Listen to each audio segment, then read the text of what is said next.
নির্মাণ কাজে cylinder test খুবই জরুরি। প্রত্যেকটা কলাম ঢালাইয়ের পর আমাদের উচিত সিলিন্ডার টেস্ট করা। আমাদের কাঙ্ক্ষিত যে পিএসআই আছে, যে পরিমাণ লোড নিতে সে সক্ষম, সেটা ডিজাইন অনুযায়ী ঠিক আছে কিনা। এই জন্যে প্রত্যেকটা কাজের শেষে আমাদের প্রত্যেকটা কলম ঢালাই এবং ছাদ ঢালাই শেষে আমাদের সিলিন্ডার সংগ্রহ করা উচিত এবং টেস্ট করা উচিত। আমাদের কাঙ্ক্ষিত রেজাল্ট যা দরকার, যতটুকু পিএসআই দরকার, স্ট্যান্ড দরকার, সেটা গেইন করলেই না আমাদের কলম টিকবে এবং সেই সাথে ছাদ টিকবে দীর্ঘস্থায়ীভাবে।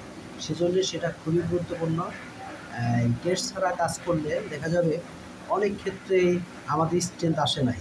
সেক্ষেত্রে ভবনটা অনেক ঝুঁকিপূর্ণ হয়ে যায় এবং দেখা গেছে ওই ঝুঁকিপূর্ণ বিল্ডিংয়ে এত টাকা বিল্ডিংয়ে ইনভেস্ট করা, খরচ করা, যদি বিল্ডিংটাই ঝুঁকিপূর্ণ হয়ে যায়, তো ওই বিল্ডিংয়ে অনুযায়ী ব্যবহার অনুপযোগী হয়ে যায় এবং পুরো ইনভেস্টটাই তখন জ্বলে যায়। তাই আমাদের অবশ্যই সিলিন্ডার টেস্ট করা উচিত প্রতিটা কাস্টিংয়ের পরে।